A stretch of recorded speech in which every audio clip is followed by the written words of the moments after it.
Work is being done to bring together a team of psychiatrists to ensure that inmates with mental illness receive proper care. Minister without portfolio in the Security Ministry, Senator Matthew Samuda, made the point in the Senate on Friday, where he provided an update on plans to correct the deficiencies identified in an audit. The audit was commissioned following last year's death of 81-year-old mentally ill inmate Noel Chambers while in state care. Noel Chambers had been incarcerated at the Tower Street Adult Correctional Center since February 1980 and deemed unfit to plead, but was convicted of murder. He died in state care in 2020. Following his death, photos emerged on social media showing Mr. Chambers' emaciated body. The case was brought to the media's attention by the Independent Commission of Investigations, INDICOM, which said the death of Chambers had opened up a wider probe into conditions and procedures at the island's prisons. The audit was completed in January 2021. The key findings submitted to the Cabinet. Consultations have been had and systems put in place in a bid to improve accountability in the nation's correctional facilities and reduce the opportunity for another unacceptable case similar to Noel Chambers. Senator Samuda says deficiencies were identified in human resources, particularly medical.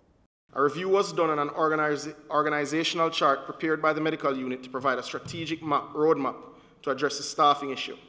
This was submitted for approval to the Ministry of Finance and Public Service. The MOFPS has approved this as at December 1, 2020, and we are working to provide the upgrade in the Specialized and Medical Services Division.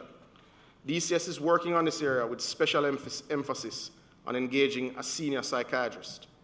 Colleagues should note that this is not necessarily an easy position to have filled, but it is now on our establishment and we're seeking to have that happen. A specialized project is also being undertaken, Mr. President, in the interim, given the urgency of the situation. The MNS has sought assistance from our development partners to fund this specialized project. It is intended that a cadre of psychiatrists will be led by a notable psychiatrist who I will announce certainly in my State of the Nation to provide for the requisite assessments and to ensure that we're up to date with our reporting requirements and indeed to provide some remedial care. He notes that the roadmap was submitted and approved by the Ministry of Finance and the Public Service in December 2020. Senator Samuda says steps are also being taken to provide for renovations to existing facilities to address overcrowding. To treat with the overcrowding issue, the MNS and DCS are currently seeking to provide for renovations within existing facilities, despite the lack of capital budget. The budget that exists, and we'll go into it at another time, does allow for some of these renovations. The Missionaries of the Poor has also been brought in to help. In recognition of the fiscal constraints and the need to urgently address the issue, the MNS has led discussions with notable NGO, Missionaries of the Poor, and we are looking at a project which should be near to completion soon to relocate our bedridden inmates in a manner that would allow them to receive the sort of care that they deserve.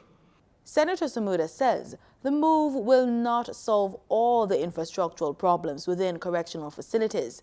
That, he says, would take billions of dollars and years to complete.